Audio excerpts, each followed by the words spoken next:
Hello, hello, hello, hello, hello, everyone. Welcome to another episode of Sree's daily global COVID-19 show. My name is Sree Sreenivasan, and it's my honor to gather all of you for this conversation every single day. It's day 154. We've been on the air for 154 straight days. Thank you so much for being here on what is a very special night.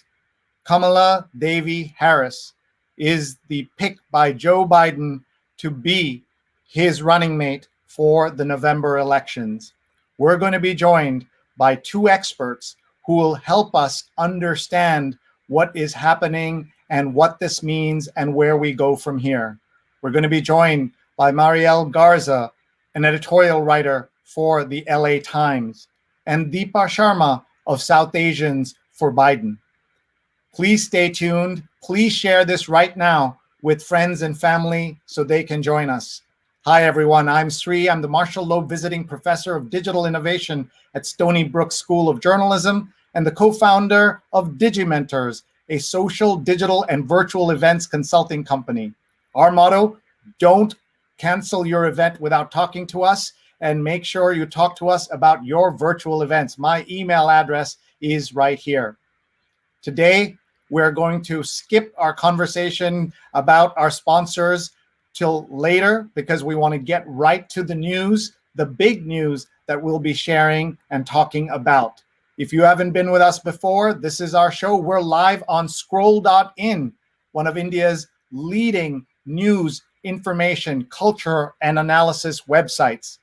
And we are on every single day because of Scroll and our friends Rose Horowitz at Rose Horowitz 31, our producer, along with Vandana Menon at Vandana_Menon. We talk about three crises on this show. We talk about the health crisis, the financial crisis, and the racial inequality crisis.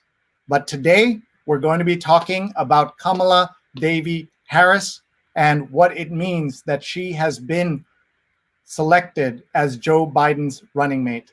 So let us now bring on stage our guest for tonight as we have instant analysis just a few hours after the big announcement, one of the best kept secrets in town.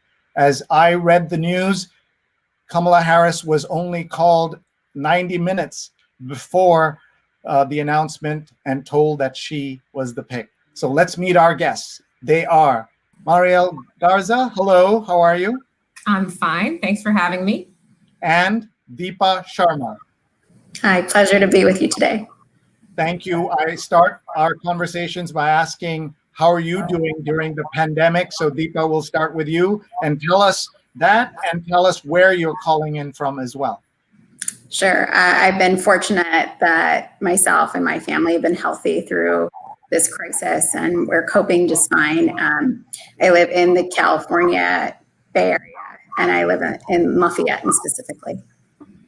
And you have a certain senator that you know who has now been put into the limelight in a very big way. Tell us what this means to you personally today. Oh gosh, just as a political professional that didn't have very many folks to look up to. Seeing Kamala Harris and her rise as District Attorney of San Francisco, as Attorney General of California, to becoming our U.S. Senator, it's now to being appointed as Joe Biden's running mate. I cannot describe the joy and the elation that I feel as an Indian American who's watched her career and frankly have had a front row seat to it. And it must have been very emotional. Where were you when you heard the news? I just here at home, I've been following Twitter all day. Just had the feeling that today was going to be the day. I actually couldn't sleep all last night. And then hearing one by one that folks were being called and being told that they weren't the nominee. And I thought, okay, well, that leaves Kamala Harris. This is just, I won't forget the moment that I found out on Twitter. All right, let's go now to Marielle Garza, who's with us. She's an editorial writer for the Los Angeles Times, and your editorial is in. First, how are you doing? How did this all happen? What was the sequence today? First, I'm doing fine, thank you. No COVID in my family either, and I'm in my home in Los Angeles near downtown. I heard the way most people did, which is through Twitter, and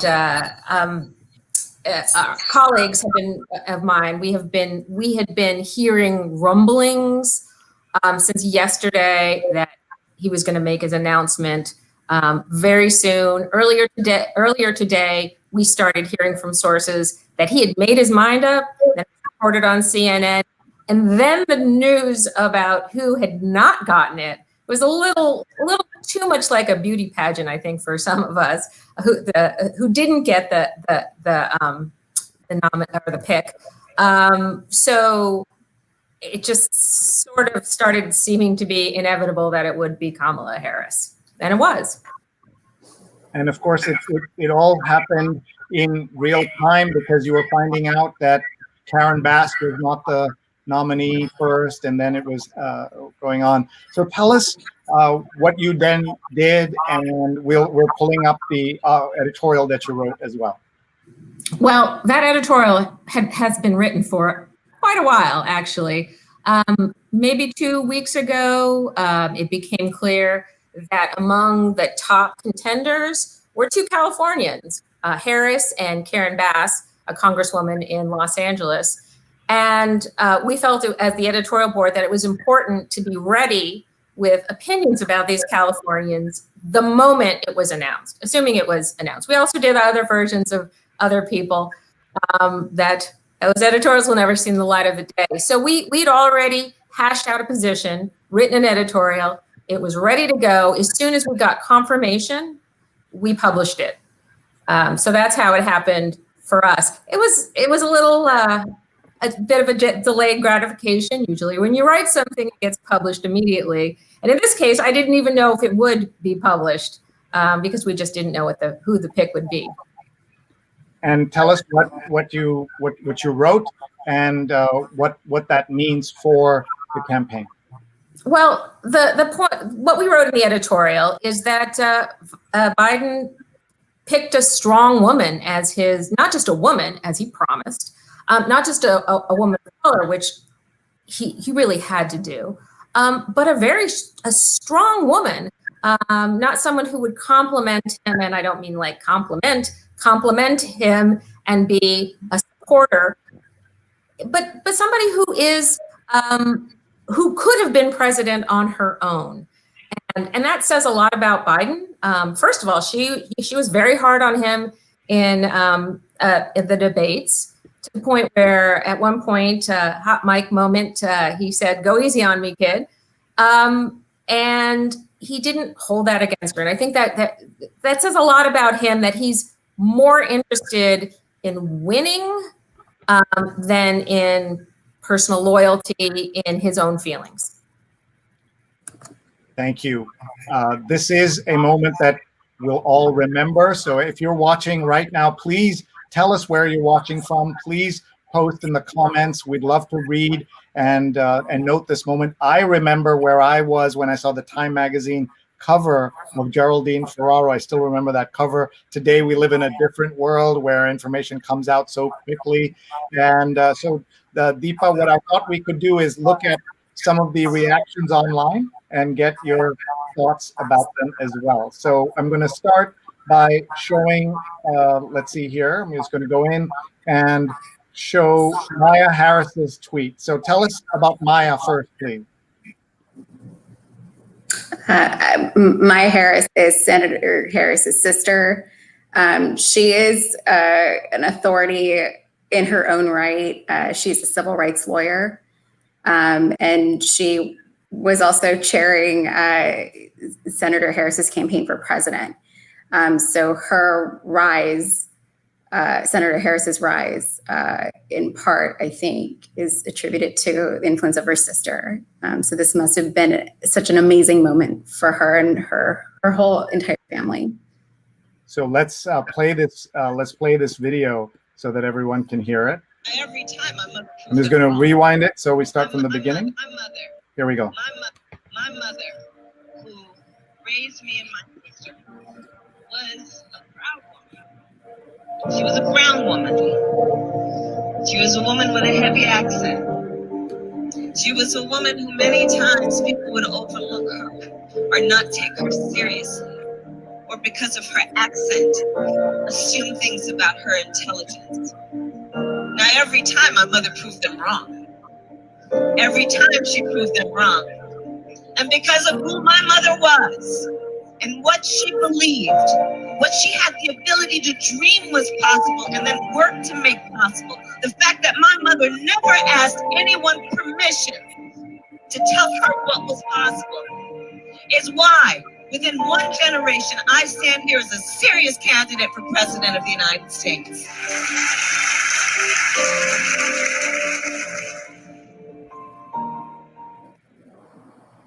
Let me ask you, Marielle, watching that, what are you thinking about?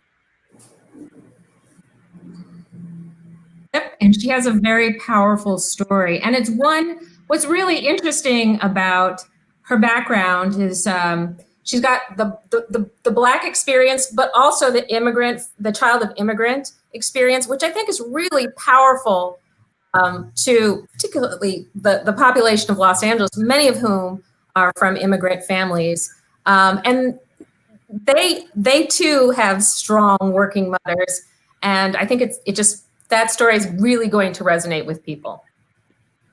And tell us about the role of an editorial writer, because people, journalists are expected to not have an opinion. You, of course, are paid for your opinion. So tell us how you tracked her candidacy for president and how she ended up at this moment, how she was selected, in your opinion, and made it here. Well, just briefly, the editorial board is separate from the news side of the organization. We are a group of people who collectively and with the guidance of the management decide on the positions that the paper is going to take. And then the individual writers will write the editorial. So this piece about Kamala was not just my opinion. It was an opinion of a collection of people. And that's the way we handle endorsements too. And so when it comes to presidential endorsements, Senate endorsements, and I will point out that we did endorse Kamala Harris for Senate. And I forgot the second part of your question. Sorry. No, that's great to just to hear that. I think is wonderful. Deepa is the co-California State Director of South Asians for Biden. Tell us about that role and what is South Asians for Biden. A lot of folks are hearing about it for the first time watching tonight. Sure. I'm actually the communications co-chair for South Asians for Biden. And in that role, my responsibility is to reach out to media outlets, oversee the publication of and writing of op-eds that are geared towards the South Asian community. There's so many issues that are facing the South Asian community in particular, from immigration, civil rights, and educating our community is a really important thing to do with all of the issues that are in play in this election. Many folks may not have the opportunity to have their stories out there because they're in the South Asian community. It's a growing community. It's a burgeoning community. But now with Senator Harris's selection, I think people will be paying more to the South Asian diaspora. And my role on South Asians for Biden is to give a little bit of a voice to our diaspora community. Let's take a look at this video. Tell us who this is and what we're about to watch. So Harini Krishnan is this co-state director for California for South Asians for Biden. She has been an enthusiastic supporter of Kamala Harris's. She's a proud member of the K-Hive. And so I was texting her all day, and I know she's very emotional, very happy, and you're about to watch what this moment means to her. Okay, so everyone, we're watching this moment when Harini listens and hears and talks about what this means for her and for so many more people. Take your time. Yes, for those of us who worked on our campaign, and I can't as a woman of color, as an Indian American, I can't tell you what this feels like. I'm happy. I just want to put that up. Take your And that was a very special moment to see that. Mariel, can you understand that kind of reaction in someone who typically may not be reacting like that, who is used to holding in their emotions? Why so many people are emotional tonight? I think there were a lot of people who expected to have those reactions in 2016 when Hillary Clinton was projected to win, and were very distraught that moment, that first moment, that historic glass ceiling shattering moment didn't happen. And now we're seeing a version of that. Granted, it's not the nomination for president, and this is a woman who could have been the nominee. She's qualified as anybody, but it's also an important role. Vice president has possibly hasn't had that much meaning in a campaign in my lifetime, because it's very likely that Biden will not serve a second term. He's also older, and this is a person who may step into the presidency. So it's a really important moment on a lot of levels for women of color, for immigrants and immigrant families. It's a big deal. I want to tell you that I'm a proud subscriber to the LA Times, but I discovered I've never turned it on my laptop, only on my app. So I do have your op-ed here by the editorial board of the LA Times. Harris' pick shows Biden isn't afraid to have a strong woman at his side. And I'm just going to read the first paragraph. It says, in picking California Senator Kamala Harris to join Democrats' 2020 presidential ticket, Joe Biden has shown that, unlike the man currently holding the job he seeks, he's not afraid of strong women. So if you can just pull on that string a little bit and tell us a little bit more, Mariel, and the thinking behind that. Well, I mean, anybody who has seen her in action, has seen her as a senator, as an attorney general, as a DA, as a prosecutor, knows that she is powerful. And I don't mean she speaks well. She has a powerful presence. It's possible that she might even overshadow Biden, who is, I won't say he's vanilla, but he's a little bit, he's definitely not as charismatic as some candidates we've had. And I mean, I think it's clear from what we've seen of President Trump over the last 4 years, and even before, that he has issues with women, and he's a bit of a bully. And this is somebody who does not let bullies get away with it. She calls people on things. You've seen this in some of the Senate hearings, the confirmation hearing for Brett Kavanaugh, for Attorney General William Barr, some of her own colleagues, and there are more that are just escaping me at the moment. She's a prosecutor. This is what she does, and she does it very well. Deepa, as you're listening to this, tell us about how Indian Kamala Harris is. Her name is Indian. Her mother is Indian. Talk about her Indian connections and her Indianness. A lot of the press has been saying that this is the first African-American woman to be nominated for a major party ticket, but are not focusing on the Asian American side or the Indian American side as much as many of us would like to see. So explain that for our audience, please. Yeah, as an Indian woman, having looked up to Kamala Harris throughout my career, she is very Indian. I'm thinking about a moment on the 2020 campaign trail when she was still running for president.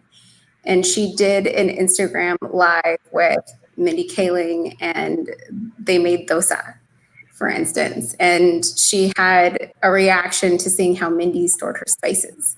And she said, oh my goodness, like my mom keeps her spices, she kept her spices that way too.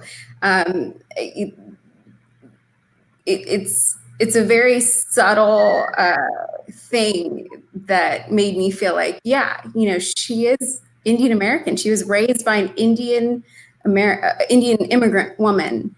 And just as an aside, as the district attorney for San Francisco, Kamala Harris has deep roots in the city. My parents owned an Indian restaurant in San Francisco, and she was a customer. In fact, my mom would tell me about a conversation where Kamala Harris herself is calling for takeout. And one day she was ordering takeout, and she mentioned that she had just recently gotten married. And so her roots are Indian. She's proud of her heritage. I don't want anybody to detract from the fact that she very much has a mixed upbringing. And even if the story around her is about her being a Black woman, yes, that is significant. But she herself is not trying to erase her Indian American heritage. That's not of her doing. So that's something I don't think anyone should hold against her. I think we have seen some candidates who are of South Asian origin kind of shy away from their South Asianness. I saw this with Bobby Jindal, who I knew when he was much younger and a wonderkind in Louisiana, and met him. And he was very solicitous of the South Asian community and would come to events. And I emceed at least two events where he spoke. And then as soon as he started running for Congress, there was like a turn. And he was, running away from his Indianness, and that's what sometimes is seen. Let me ask Mariel, as we're thinking about the election as we go forward, what are the strengths that she brings to the ticket, and what are the things that she is going to have to answer for, and that are going to be poked at by the Trump and Pence campaign? And later, I want to ask you to speculate about the debate between Pence and Harris, what that will look like. I look forward to that. Well, what she brings, I think, is not just sort of a compelling story, but during the primary campaign, there was a real shift leftwards. There was a lot of talk about progressiveness and who's more progressive, and I think it was a little scary to a lot of moderate Democrats who didn't want to vote for Trump, or were a little worried about some of the more extreme ideas of Bernie Sanders, Elizabeth Warren, and Kamala Harris, for all her statements about being progressive, is actually, I would say, a moderate. And she's a law enforcement moderate, a law and order moderate, I should say. She's this is what her career has been, is criminal justice, and that's what she's been steeped in. And I think that's going to be attractive to a lot of middle America who don't want to see socialists on the ticket, and who will feel comfortable voting for her, knowing that she may well be the president, and that she's not going to be advocating for things that they find extreme. She also possibly energizes, I think she does energize, and the Black voters. And I know she identifies as Indian, but she also identifies as Black, and I think that's perfectly okay. I'm Mexican American, and I identify as both. And I think that's perfectly okay. It's very American. But I think she energizes that vote. And this is an electorate that stayed home in 2016. And, Democrats have really just relied upon, but in a lot of ways ignored. And that is an important goal that she brings to this race. Now, here's the thing about Harris, is one of our biggest criticisms that we've had of her is her squishiness on hot topics. She avoids taking controversial stands sometimes. And that's been frustrating to us as an editorial board and journalists for years. Now it's seeming like it's going to pay off, because I think there's going to be very little for the Trump-Pence campaign to go after her that will stick, because her stumbles as an attorney general and as a district attorney general are somewhat weedy criminal justice issues that I think are less, don't resonate as well as something like Karen Bass is a communist. She's not, but that's the type of thing that really plays in Fox News and other conservative media. And this, well, she's going to be. Are Trump and Pence going to go after her for failing to let somebody free who I'm thinking a particular case in which she was criticized because all the evidence pointed to the fact that this person who had been sent to jail on a 3 strikes was innocent, and her office fought to keep him in jail. I don't see Trump and Pence going after her for that. One of the other things that we didn't like, and she's gotten a lot of criticism for, was cracking down on parents of chronically truant kids and jailing some of them and assessing fines. She did this as a DA. She supported a bill in the legislature when she was AG to do the same thing. That was criticized as the wrong way to go after truants, to criminalize parents. But again, I don't see the Trump-Pence campaign being able to make an issue out of her locking up, chronic parents. It's just that might hurt her with the progressives, but I don't see it hurting her on the right. Deepa, as the person who does communications for South Asians with Biden, I know this very precious time you're spending with us. Tell us what the game plan is for you starting tomorrow. What are you going to be doing? How are you getting the word out and engaging your community? Well, I can tell you that the South Asian press community is busy. And so we're releasing statements, and we're excited to reach out to voters all across the country. Indian Americans, South Asians, they're going to play a critical voting block this election. South Asians are in key states Texas, Michigan, Florida. And this pick of Kamala Harris is only going to help us reach out to the South Asian community and convince them that it is worth braving, the voter suppression tactics. It is worth calling voters, reaching out to your community, and letting them know that this election means the world to us. So our work is cut out for us, but I have to say Vice President Biden made this a lot easier for us, and I'm excited actually to get to work.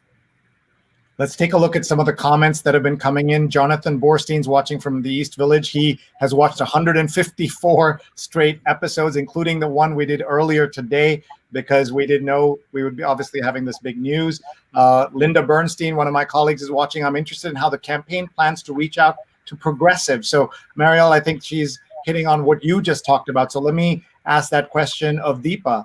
How will the campaign reach out to progressives who may feel that they wished they had someone more like Bernie Sanders in the race? Well, I can't speak for the campaign, but I know that as someone, because Kamala Harris is from California, all of the policies that she's championed, she is an agent of change. And this is the most progressive ticket in American history. We cannot lose sight of that. Our differences are microscopic compared to our differences with the Republican Party and what they have to offer. The pandemic is causing such huge economic devastation to communities across the country. The Biden-Harris ticket is the only one that is offering real solutions. Democrats are offering real solutions to that. That is what is going to get progressives to come out in November. And I know for South Asians for Biden, that we're reaching out to all segments. South Asians come in all shapes, stripes, and political views. And we very much value the energy that progressives bring to the party, and they are a key voting bloc. And it's just about sharing what Biden and Harris will do, and the contrast that they pose to this current administration. Let's bring Marielle back into this conversation. There's a lot of people watching overseas who find it difficult to kind of understand some of the American electoral math. So can you explain what this ticket in this now combination, where they will be easy for them and it will make a difference in those battleground states and where it will not? Just explain that, please. Well, yeah, that's a whole show, right? Very quickly, there are 5 battleground states in the United States, and that means states where it could go Republican, it could go Democrat, and does switch back and forth. California is not one of those states. Biden does not need to win California. That's not why he picked Kamala Harris, because I'm convinced that California would vote for a long dead Democrat before it would vote for Trump. But actually, I think Biden is the one who plays best in those battleground states, like Florida, because he's a safe candidate. I mean, let's be honest. He was not the most progressive of the candidates. He was seen as the safe bet, the one that didn't scare people, the nice avuncular candidate who would take us from a moment of crisis and be kind of the dad that we need. And I think that's what That's how this ticket will play. But they also need Democrats to, in the cities in these states, to turn out in large numbers. And that's where you want to have, in the cities like Michigan, excuse me, that's a state, in the cities like Detroit and in states in the Midwest, you want the cities to have high turnout. And that's where Kamala Harris, I think, adds to the ticket because she's going to energize those voters. I hope that explained it. Very you did. One question I'll ask you, and then I'll ask Deepa also, is about how fussy sometimes it seems Democrats are. Do you remember they said there was not much of a difference between Al Gore and George W. Bush in the 2000 election? They were both called corporate. You've heard the expression that in many ways Republicans are unapologetic while Democrats are unforgiving, meaning you have to check every single box for a Democrat before a Democrat will support them. Whereas a Republican, as long as the guns, the abortion, judges, some combination of those are checked, they're okay, and they don't care. And they, in fact, revel in an imperfect vessel, as some people have called Donald Trump, right? If you want to think about the least Christian person you know in the world, that might be Donald Trump, but they have justified it. So first to Marielle and then to Deepa about that unforgiving part of the Democrats. Yes, they are unforgiving, and the way they don't forgive is by not turning out, and as opposed to voting for the other side. That generally doesn't happen. But I think this election is going to be unlike anything that we've seen in modern history because we have a Republican in office who a lot of Republicans they're not gonna just check him off just because he's got an R behind his name.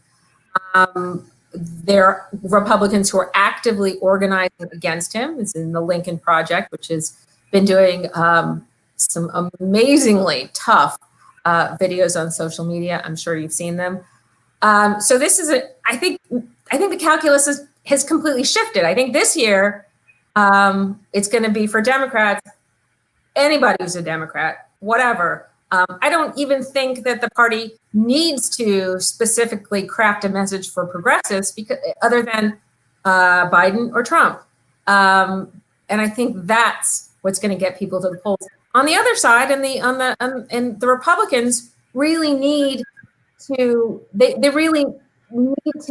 get their voters excited about Trump, and that's going to be really hard to do in the middle of an economic slump, middle of a pandemic.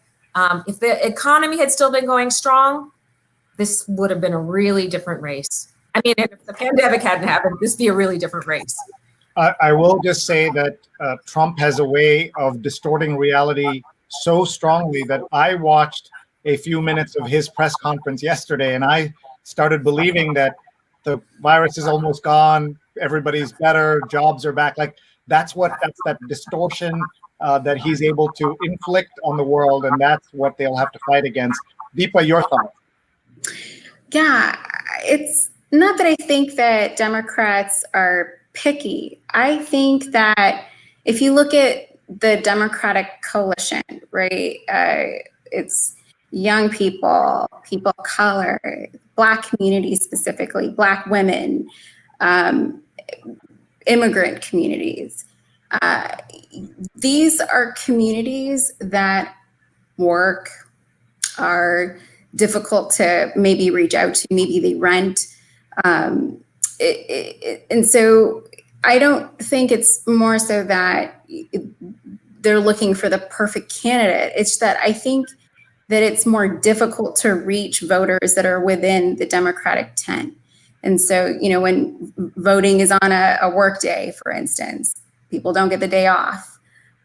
These are all things that can pose unique challenges to Democrats because of the coalition that has been stitched together. So I agree with Marielle that it's Biden or Trump.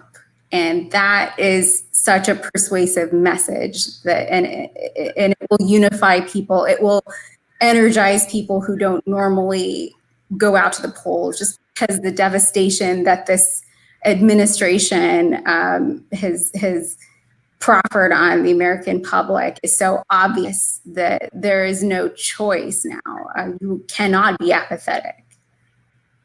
Thank you. Let's go check out the comments. There are lots of comments coming in. Firoz says, U.S. citizens of Indian origin tend to support Trump because of his anti-Muslim rhetoric.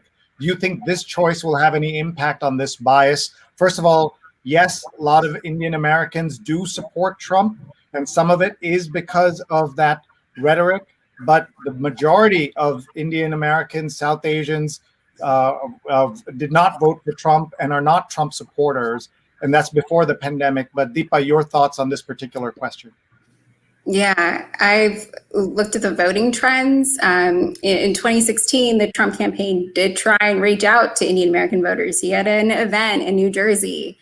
And despite all of that outreach, he lost the community.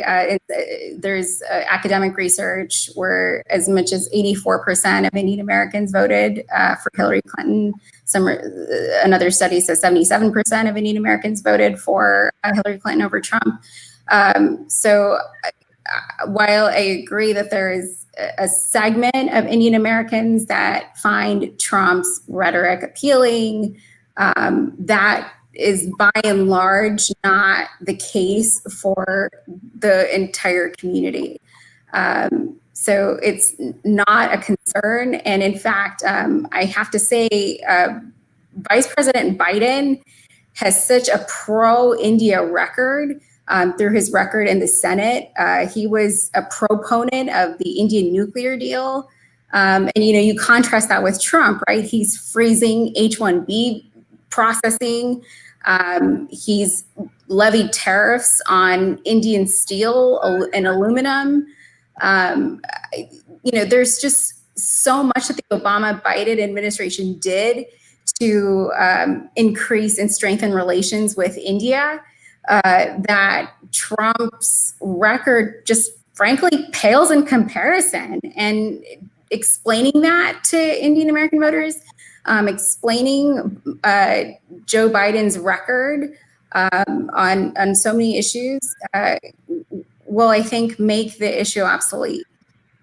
A question from Rose Horowitz, one of our producers. What is the percentage of Democratic voters who are South Asian? How active are they as voters? So obviously the percentage of just the overall population, Indian Americans are about 1%, South Asians maybe 2% or 3%, right? Deepa, something like that is the number. And so that's a small part, but they're pretty active. They come from a culture where elections are much, taken much more seriously than they might be in some places. I want to ask a question of Marielle about the Mexican American community. Candidate Trump started his election campaign, as you know, by calling out Mexicans as rapists and criminals and had nothing nice to say. The entire campaign seemed like a total disaster, but 27% of Hispanics voted for Trump and got more votes than even Mitt Romney, whose father happened to be born in Mexico. He was not Mexican. How do you explain that to the American audience? I mean, to maybe people who don't understand this. Of course, some of that is Cuban policy, and Cuban Americans tend to vote Republican no matter what. But how do you explain that, and what lessons are there for the Black vote, and the South Asian vote that we should look for? That the Latino community is not a monolith, as so many people point out. There's Mexicans and Central Americans, South Americans, Cubans. There are obviously Latinos of different socioeconomic levels. There's first generation. There's second generation. I mean, there's Texas. The Texas Latinos are often more conservative, as in Florida. So it doesn't surprise me that a quarter went for Trump. I suspect that that number would go down a little bit, hopefully a little bit now, because of the rhetoric, because of the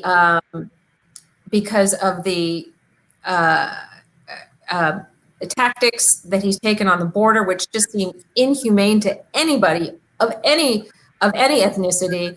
Locking up children and separating families is just bad policy that I don't think really plays well. I mean, the stereotype of a Mexican immigrant family is family oriented, which is, I think you could say that about anyone. People care about their family. And when you strike at the family like that, I think that really hits hard.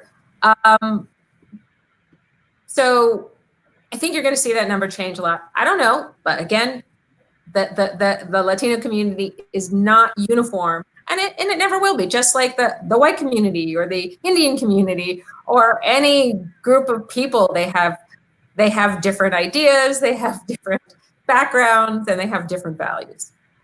Let's look at some of the comments coming in. Liza is watching from Montclair, New Jersey. Ashwini from Delhi. Alan from Australia. Jane from Vancouver, Canada. Great choice of VP.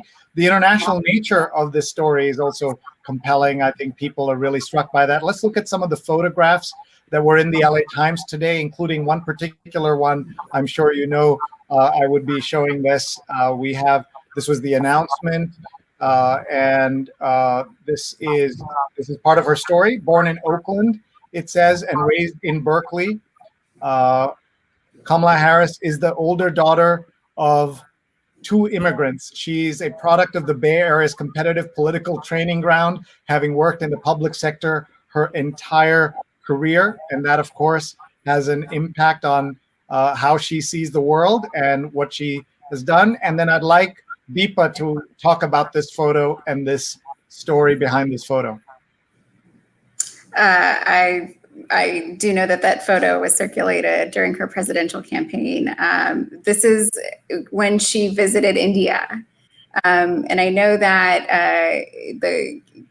maybe it was her niece, Kamala Harris's niece, that brought it out when there was some criticism that, maybe she wasn't Indian enough. And I think this photo is quite a testament to, she would go back to India to visit relatives the way that a lot of Indian Americans would.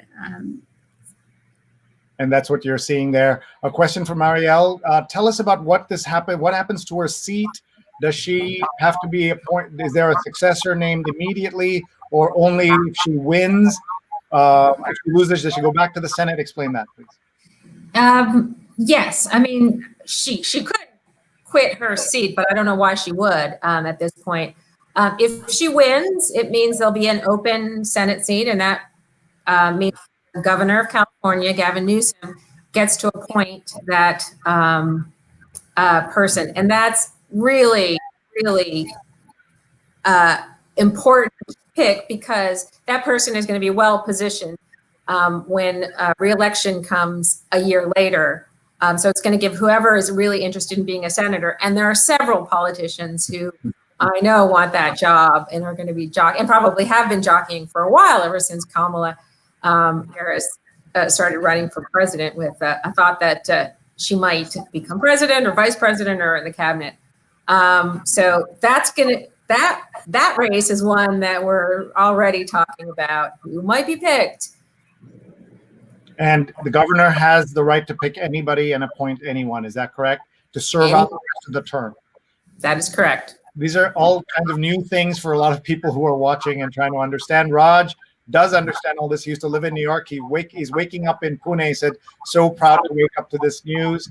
Mark found out through his local newspaper in Durham, North Carolina, and a breaking news announcement they sent, followed by friends' texts. And Villiers says, congrats to her all the way from Mumbai, India. Proud to have her as the running mate. Nikhil says, happy about Kamala, but don't know much about her Indian background, and that's why we just were able to talk about it. And I think that was helpful for a lot of people. Someone says she and Biden will get the popular vote, but we're not a democracy. I don't see them getting the electoral college votes they need. That's how we elect. So Deepa, talk about that, please. So the United States, or in our Constitution, we have an electoral college, which is apportioned by population. And so, for example, Hillary Clinton, she won the popular vote by 2 million more votes than President Trump, but unfortunately, she didn't win the election because of the electoral college deficit. But to that, I say that, look, Vice President Biden has run a national campaign. He's winning.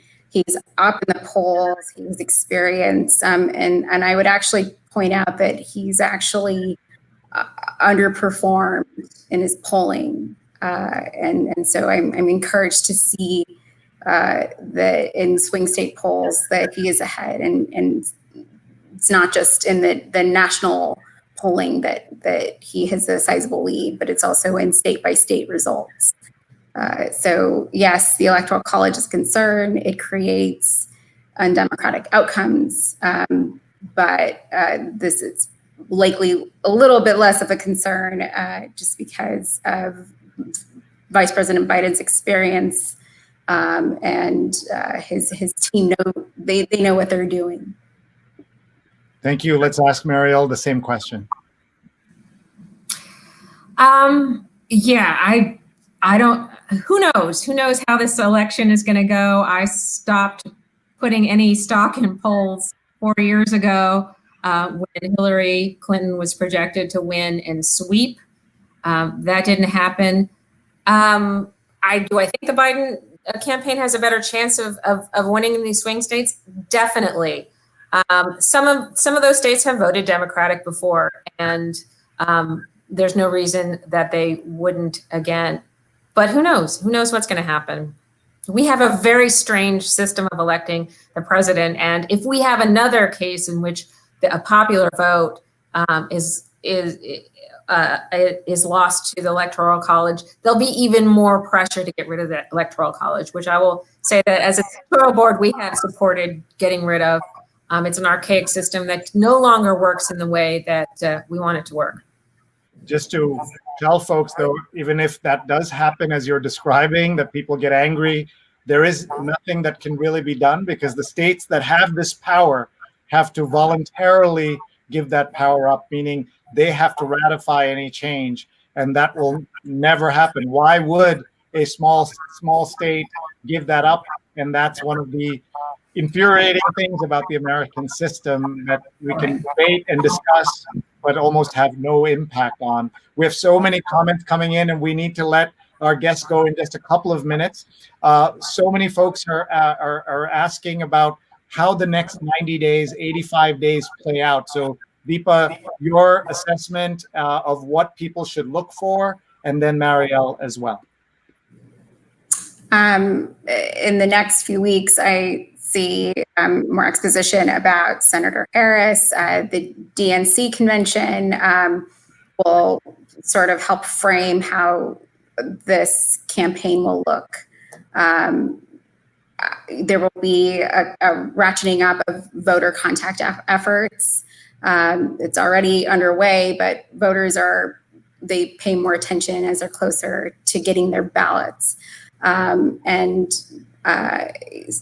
So you may expect to be reached out to by campaign. And what about the confusion that's happening with the mail-in process?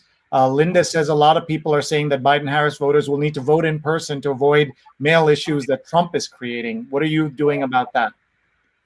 Yeah, so something that we're doing is notifying everyone to check their registration.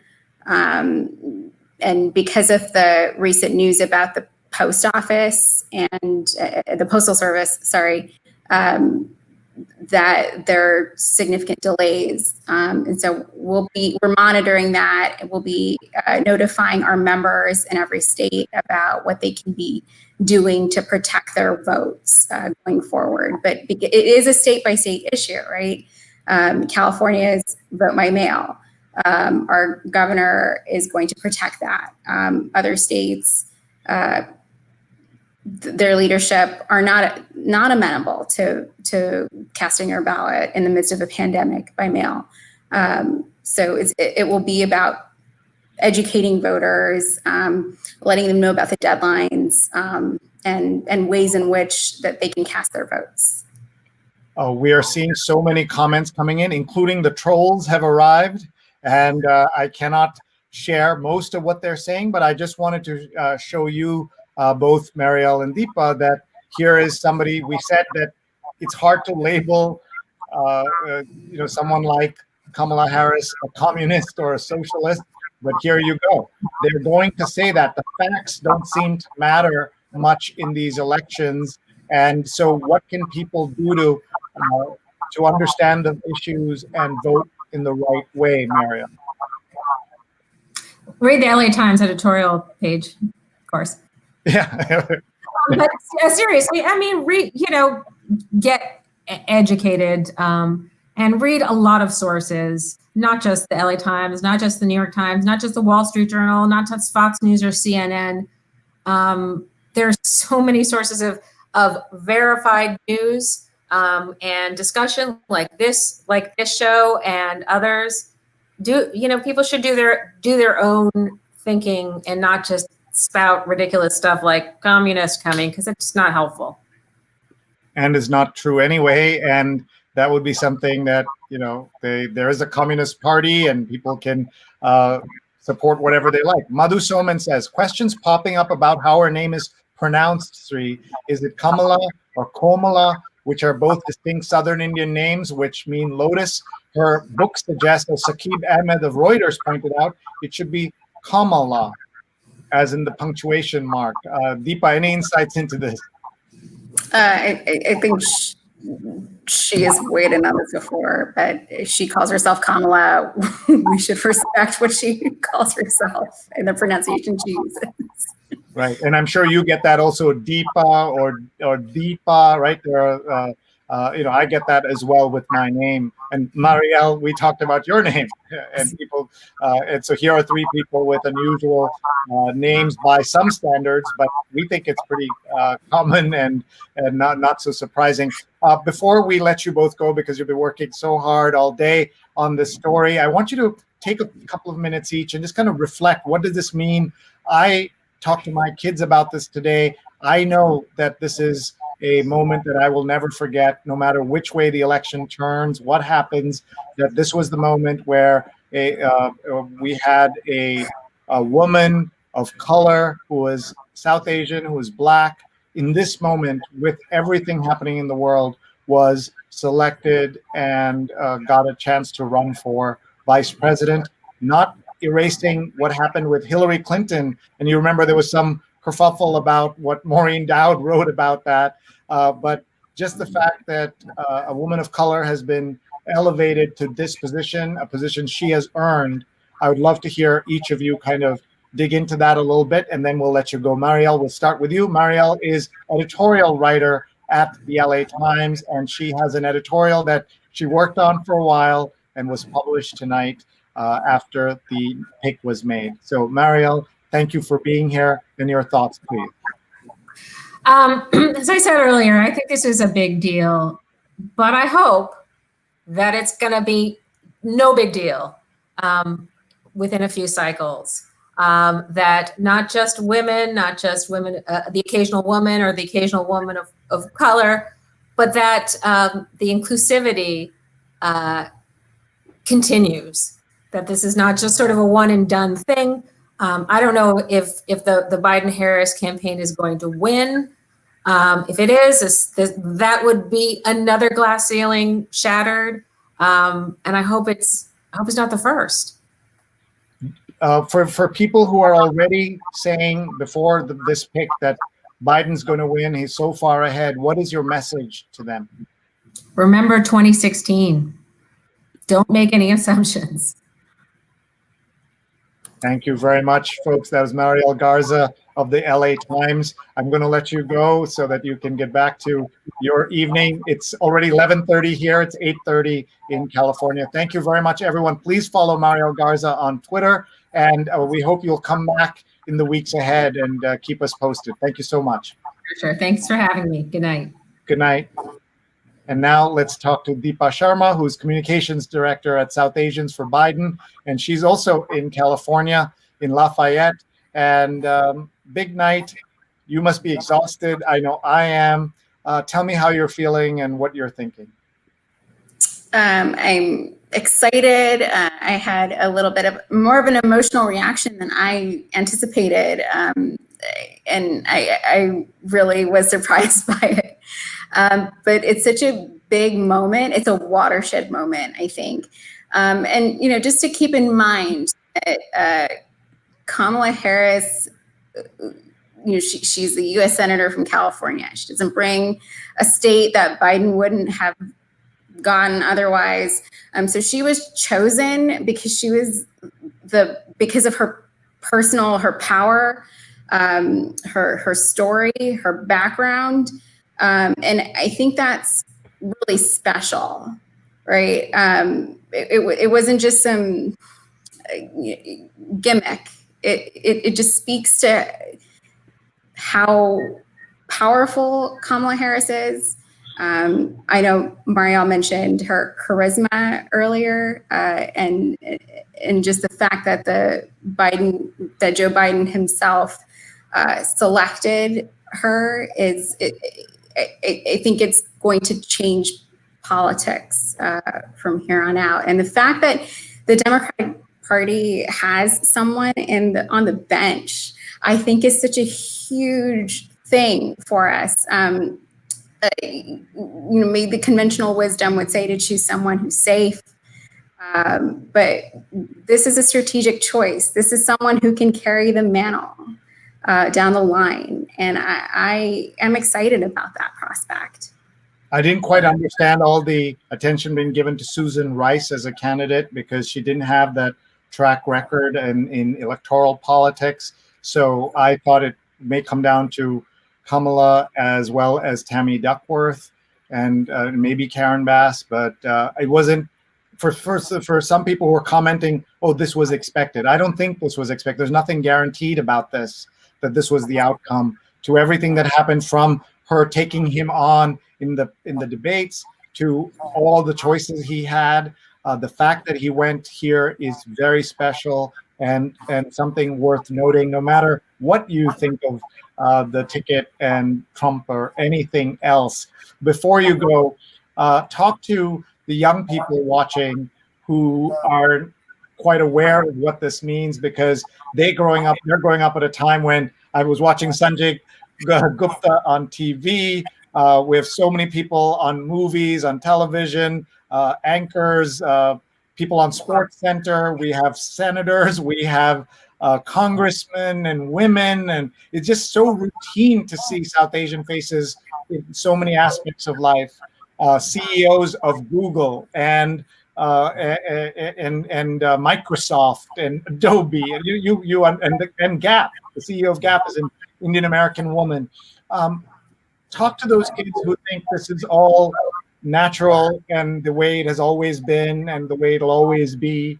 Talk to them, please. So I'm in my early 30s, and I was born and raised here.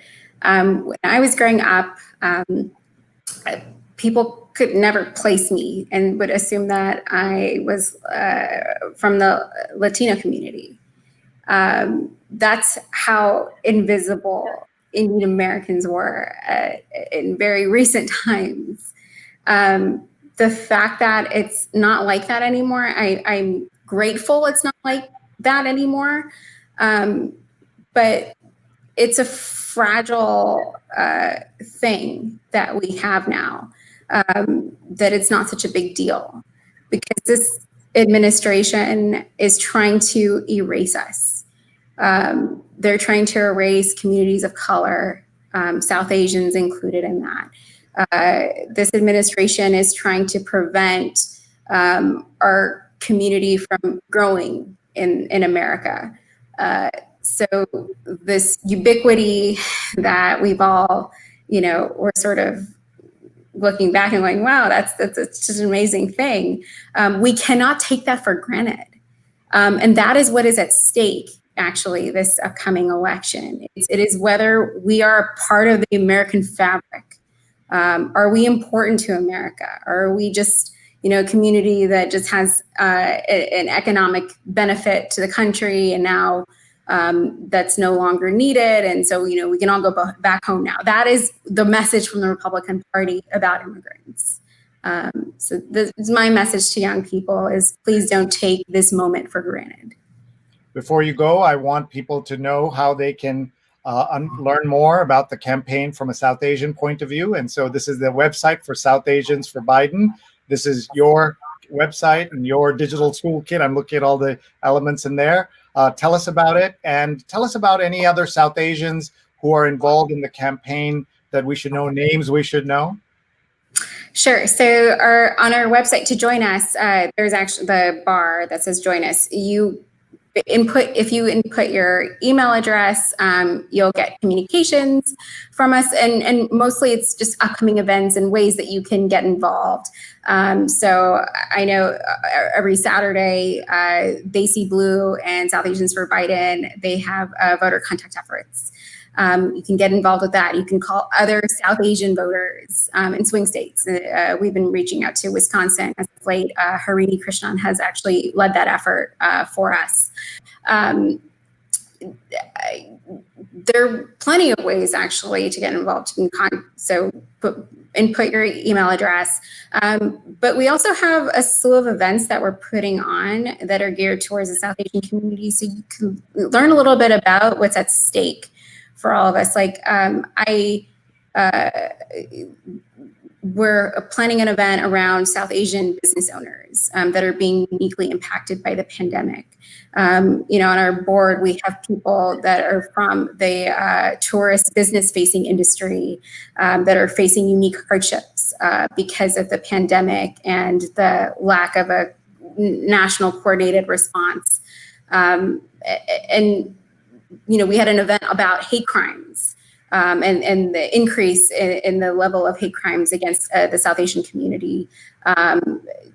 So these events, I think, are important in order to help you learn about these issues and be able to talk to your friends and your neighbors, your associates, about what is at stake for the South Asian community in particular. So I hope everybody please join South Asians for Biden. Join us in this effort to get Joe Biden and Kamala Harris elected to be president in the United States, so that we can get to the business of building back better. I hear you. I'm looking at this photograph on your website, and I see Ajay Banga, who was the CEO of MasterCard, is there. And on his right, he's the gentleman in the turban. On his right is Sonal Shah, the founder of Indicor and great political mind. I see also the Malika Datsu. This is Vice President Biden has spent so much time with Indians, with South Asians, and knows them, as we know. People are tweeting, we've got the trolls here, so I'm not showing the comments. It just shows you how easy it is for the trolls to come and take over, but we want to control that. We also want to mention that there are other organizations that are involved in this in the process. This is Impact, the Indian American Impact Fund, and they have a picture of Kamala Harris, and leading Indian American group lauds historic Harris selection. And I presume that you all work together and you all know each other. Yes, we do. This election is so important that all of these groups are building coalitions, working together, and figuring out how we can make the biggest impact collectively. And that's Neil Makija, who's the executive director. One of the things, of course, is that South Asians are not known for working together. So how are you going to make sure that everybody does work together? Well, I think that's right, but you wouldn't know it from seeing this. So we're an 80+ member national board with a couple thousand members and counting now across all these states. And we just started in January. And so the fact that you have 80 people serving on a board, working together tirelessly. Again, we're volunteers. We all have day jobs. But I cannot tell you how gratifying it's been to see the laser focus among people of the community from every segment of the diaspora, Pakistani Americans, Sri Lankans, Nepalese, Bangladeshi Americans, all just united in this one cause, which is to get Joe Biden elected, and now Senator Harris. Deepa is the communications director for South Asians for Biden, and before she goes, I want to show folks that I've been following Senator Biden for some time. And how much time? This is a video I shot of her, Deepa, in 2009, and I was at a fundraiser to talk about her career. I just want to play a couple of, just about a minute, and I want you to react to show people that she's basically the same person she was back then as she is today, and then we'll let you go. I think it'll put in perspective the I've made and the work that I plan to do as the next Attorney General of the state of California. I grew up the one of two daughters of parents who were graduate students at the University of California, Berkeley in the 60s. So they met when they were both very actively involved in the civil rights movement. And, so I as a child grew up with all these folks who were full-time shouting and marching about this thing called justice. And I'd like to say I was there marching too, in a stroller, but marching nonetheless. And for me, frankly, in that environment, the heroes were the architects of the civil rights movement. And they, of course, were the lawyers. Thurgood Marshall and Charles Hamilton Houston and Constance Baker Motley.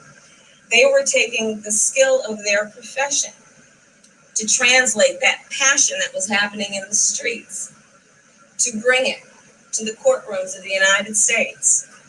So your reaction seeing that after all these years, 11 years ago, June 4th, 2009, I took that took that video.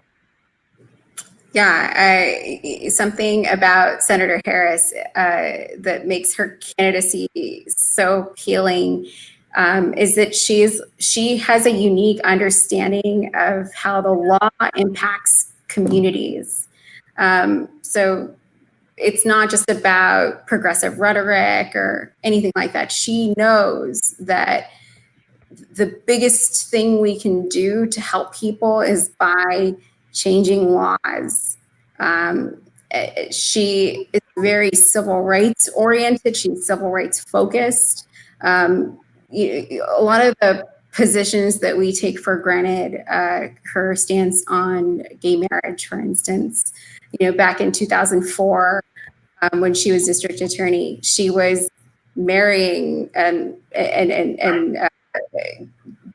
bringing same-sex unions together. So I just think that throughout her career, she has been consistent about knowing how to deliver results to justice to the community.